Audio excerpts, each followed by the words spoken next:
Question number 4. Write down all the subsets of the following sets. Friends,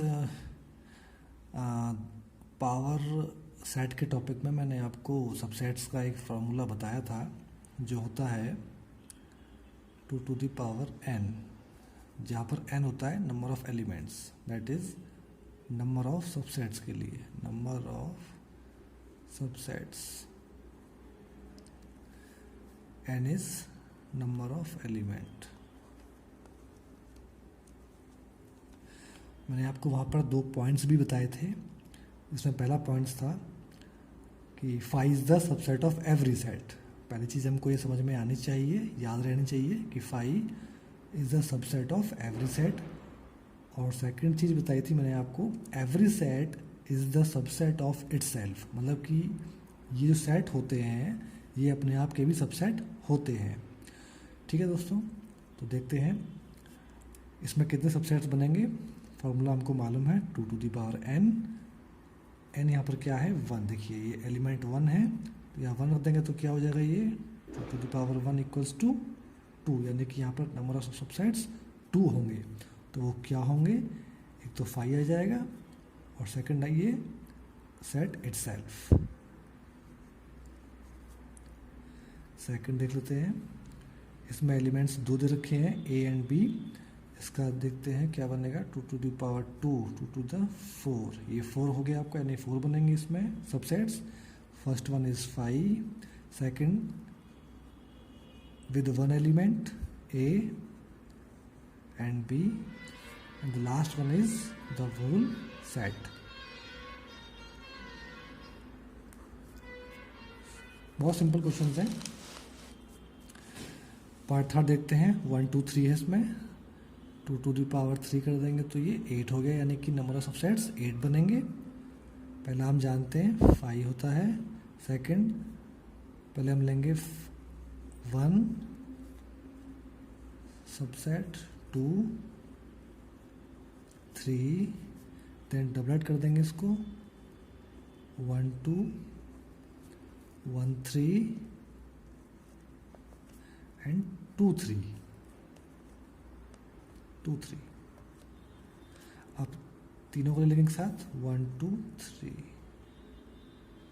1 2 3 1 2 3 4 5 6 7 8 subsets हो गए इसके। Phi का तो अपने आप में एक ही सेट बनेगा, दैट इज फाई। देखिए आपको ये टॉपिक काफ़ी इजी लगेगा अगर आप मेरा पिछला टॉपिक मैंने बनाया था पावर सेट पर, उसको आप देख लेंगे तो ये सारे आपको बहुत इजी लगेंगे। Question number 5, how many elements has P A. P is, देखिए पी ए होता है पावर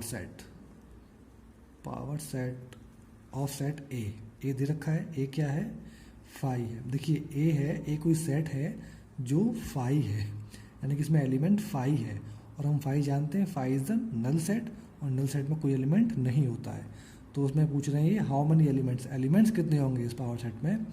तो उसका सॉल्यूशन क्या होगा, भाई सेट ए दे रखा है as set A has 0 element,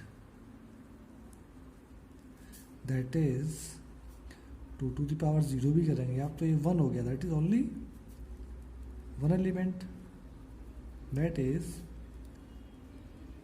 PA has only 1 element।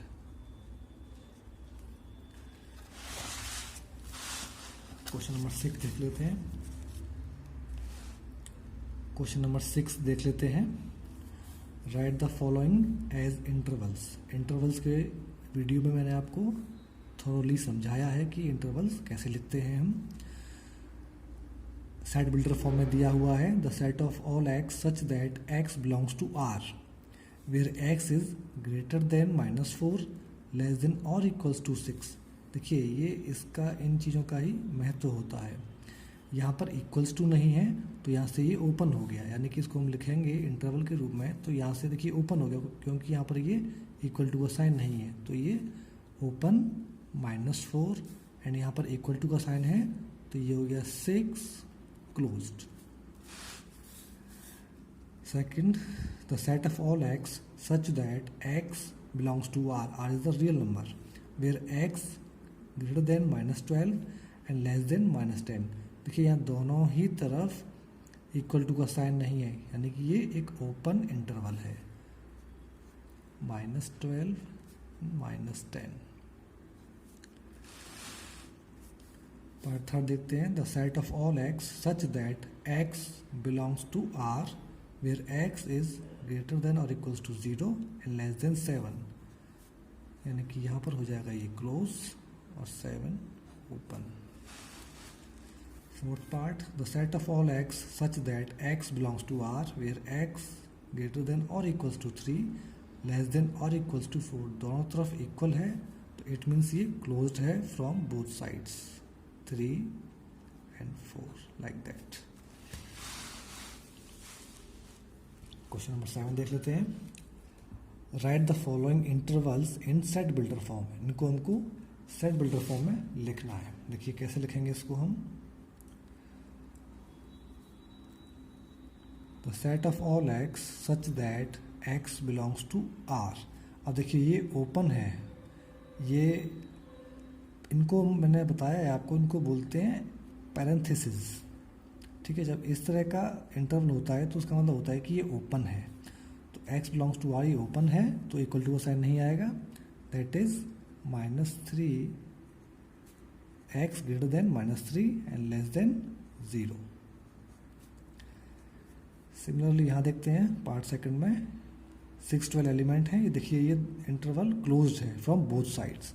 तो यहाँ पर लिखेंगे हम the set of all x such that x belongs to R where x greater than और इक्वल्स टू 6 लेस देन और इक्वल्स टू 12. फ्रॉम 6 साइड ये open है, 12 की साइड से ये क्लोज है. तो उसको लिखेंगे हम the set of all x such that x belongs to R where x greater than 6 and less than or equals to 12. And the fourth one is the set of all x such that x belongs to R and x is greater than or equals to -23 and less than 5. Question number 8. What universal sets would you propose for each of the following? First part बोलता है the set of right triangle. देखिए universal sets के topic में हमने पढ़ा था, हालांकि इसका नाम भी बताता है कि ये यूनिवर्सल है, यानी कि सारे जहाँ की एलिमेंट्स इसके अंदर होने चाहिए, जिसके बारे में ये बात कर रहा है. तो फर्स्ट पार्ट ये किसके बारे में बात कर रहा है, the set of right triangles. अब ये बोल रहा है राइट ट्रायंगल्स, तो इसके लिए यूनिवर्सल सेट क्या हो सकता है, the set of all triangles, you know, the set of triangles, or what we can say the set of polygons. इससे ज़्यादा तो कुछ नहीं होगा, तो उसको हम क्या कह सकते हैं, the set of triangles or the set of polygons. आप जानते हैं पॉलीगॉन्स क्या होते हैं, स्ट्रेट लाइन से बने हुए कोई भी शेप के, बट क्लोज होना चाहिए वो शेप. तो ये भी उसी की फॉर्म में आ जाते हैं ट्रायंगल्स. सेम यहाँ बोल रहा है सेकंड पार्ट में the set of isosceles triangle, तो वही सेम आंसर यहाँ भी आ जाएगा. सेट ऑफ ट्रायंगल्स और द सेट ऑफ पॉलीगॉन्स. और we can say 2 dimensional shapes. ये सारी जो है 2 डायमेंशनल शेप्स होती हैं.